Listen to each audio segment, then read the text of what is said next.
The Minnesota Timberwolves have stunned the NBA by winning the first 2 games in Denver. During this period, the dynamic and seemingly unstoppable duo of Nikola Jokic and Jamal Murray has shot just a combined 35% against the swarming defense.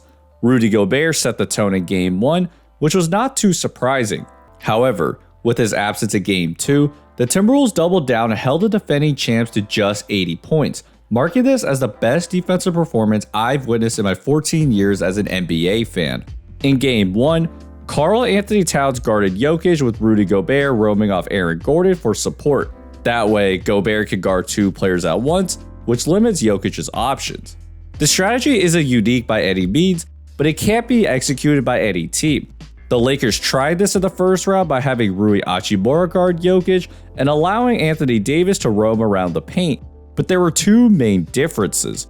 First, the Lakers rarely impeded Jokic's path to the ball, so he caught the ball closer to the rim and made his moves much more comfortably. Here, Hachimura allows Jokic to get to the middle of the floor, giving him the chance to just catch the ball and score. On the other hand, Mike Conley bumps Jokic, forcing him to catch it a bit farther out. As he dribbles into the paint, that gives Gobert enough time to come over, and Jokic settles for a highly contested floater. Secondly, the Lakers didn't allow Murray to drive to the rim on the pick and roll. It sounds weird, but the roaming strategy works most effectively when Hachimura doesn't need to leave Jokic. Otherwise, that opens up a passing lane to Jokic. Davis then needs to come over, which creates a one-on-one matchup. At that point, it doesn't matter who's guarding Jokic because he has too many ways he could score. In Game 1, the Wolves dare Jamal Murray to drive to the rim because Rudy Gobert is right there to challenge him. That forces Murray, who's a very versatile scorer, into his most uncomfortable shot, the floater. Jamal Murray is only shooting 30% on floaters this season, and if he's not making those, the pick and roll is completely neutralized. If there is a mistake in the pick and roll, Gobert is one of the few that can guard 2 players at once. The Nuggets run the dribble handoff, and Reed opens up a passing lane to Jokic. Gobert steps up early to bait Jokic into a pass before breaking it up. While Gobert seems to be disliked around the league, his teammates trust him to call the shots on defense. For example, the Nuggets are in transition and Gobert appears to guard Jokic, but instead tells the much smaller Anthony Edwards to take him. That's because he can meet Jokic at the rim once a pass is thrown, and Gobert blocks Peyton Watson's shot. Despite what the box score may say, Rudy Gobert is at the heart of the Timberwolves' defensive game plan because he controls more space than any other player. So with him out for Game 2, playing this same system would not work, which is why very few expected the Timberwolves to destroy the Nuggets. Instead of having a roamer, the Timberwolves used tight ball pressure and excellent rotations to stifle the Nuggets' attack. With no true rim protector, the Timberwolves decided to double Jokic on the catch.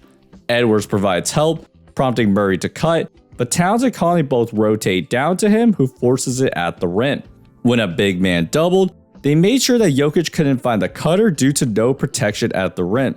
Instead, he had to look baseline, which gives the perimeter players enough time to sprint out to the corner. If Jokic did get it to the cutter, the perimeter players would use their hands to strip the ball. The amount of times the Timberwolves used their hands perfectly when recovering to an open man was a sight to behold. Kyle Anderson set the tone when he defended Jokic one-on-one in the post and stripped him from behind, leading to a Jaden McDaniels fast break layup. Later, Anderson strips Murray in the pick and roll, but that gives Murray an angle to drive past him. McDaniels and Towns then converge and strip him before Anderson peels to Jokic and blocks his shot twice. Without Gobert, the Timberwolves knew that they needed more bodies everywhere to cover open gaps. This was my favorite play of the night. Porter fights through to get the ball, and Ann and Reed have a slight mix-up.